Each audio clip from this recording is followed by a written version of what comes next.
Chapter 64 was absolutely insane. I think it just rewrote everything that I thought about Gachiakuta. I think it just rewrote all of that shit. By the way, this might be the most fire color page we've gotten from Gachi in a minute. This shit looks wonderful. The detail in Ryo, the jacket symbolizing what she is. I couldn't believe it. Ryo's a hitman? Right, we learned that this chapter, Ryo was indeed the one who saved Zanka. I'm glad that I was wrong. I can admit when I'm wrong. And I'm glad I was, because this, I think, changes how I saw everything, bro. Everything. Like, just who is Ryo? It's so much that we learned in this chapter, bro. Oh, man, but before we get into this, I gotta do it. Y'all gotta see it. We gotta live it. Let me play that intro one time.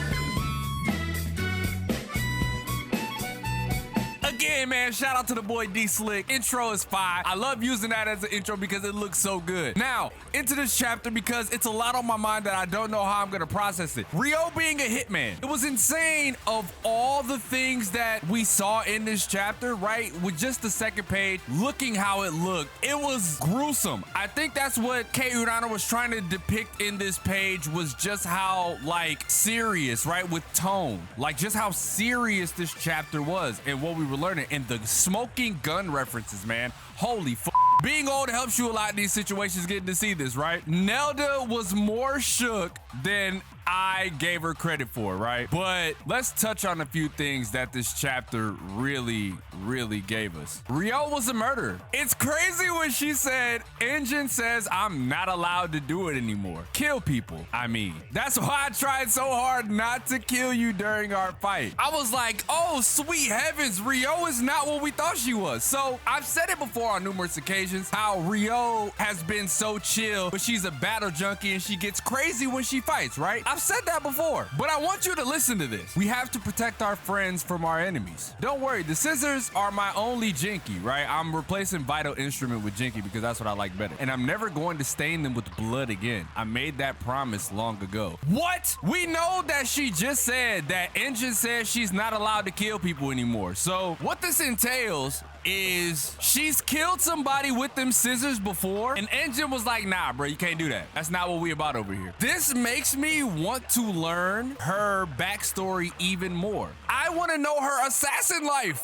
Right? She was a hitman. I want to know what that life was like. That's fucking crazy. And this image that I used for the thumbnail beautifully describes Ryo. Do you see how she turned off her emotion? Right? Usually she's so into her fights, right? That's always the thing with her. But she's emotionless here, which is needed for a professional killer because you hear that all the time, right? You got to kill your emotions when you're an assassin. Look at how intense she is here saying things like this. This is going to be our little secret, okay? You're lucky. Engine's got me on the cleaner's leash now. That means you get to live. I'm pretty sure you won't be able to move, but I didn't hit any of your vital organs, so you can get that manhole kid to rescue. I'm gonna go find my teammates. Do you know where they are? Now she brings in the expression. Look at the detail of this page, bro. Jesus Christ. And even Nelda was like, I always assumed that the cleaners were clean, but I guess they got some dirty rats mixed in too. But I'm gonna tell y'all where the story gets even more interesting. That's the soft spot that Ryo has for Rudo. And I'm going to read it from the pair of two scans because I like what was said here as opposed to what was said in the official TL, because I feel like it doesn't make sense. Because as we look at this page, right, we see just what Rudo is to her. You see how insane she looks in that back seat, by the way, as she was paying attention to what was going on. Kind of crazy, right? But we flash back to all the sequences involving Rudo and meeting Rudo and stuff like that, right? And I don't like how this was put. In the official TL, it says there's still no telling how things are gonna go with Rudo. And then in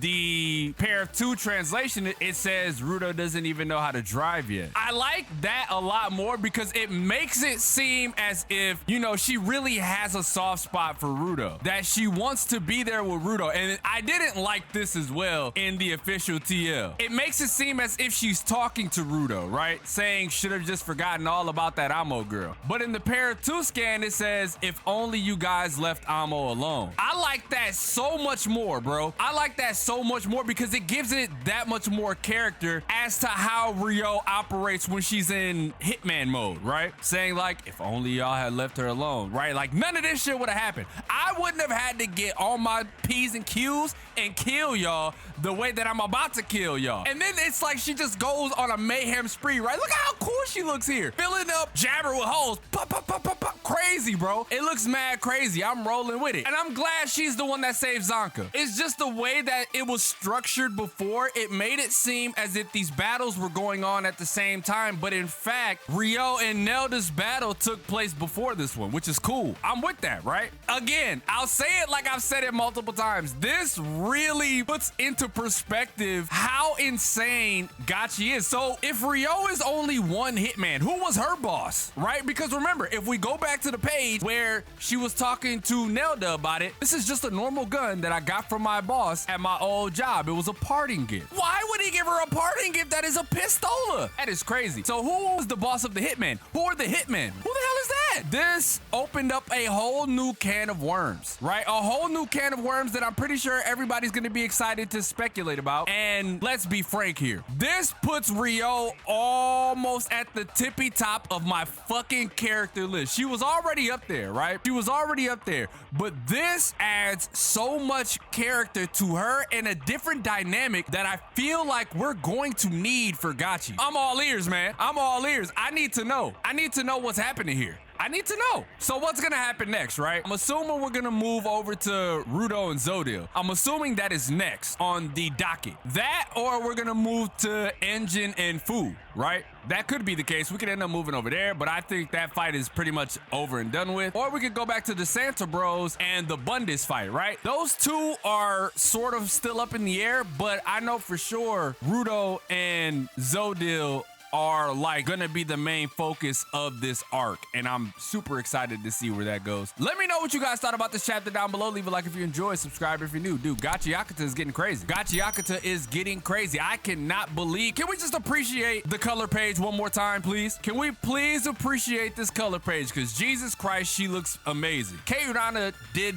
her thing with this Ryo color page. By the way, how many of y'all think we're gonna get more on Ryo backstory? I'm still of the assumption that that could be a potential possibility. I hope it is because, dude, she's so interesting now. She was already interesting, but like, she's so much more interesting now. There's so much more depth added to her character. Oh my God, I'm so excited for the future, bro. Oh, let me know what y'all thought, man. I'm gonna get to editing this video. As always, it's your boy, xDomoSenpaix, and I'll catch you guys in the next video, man.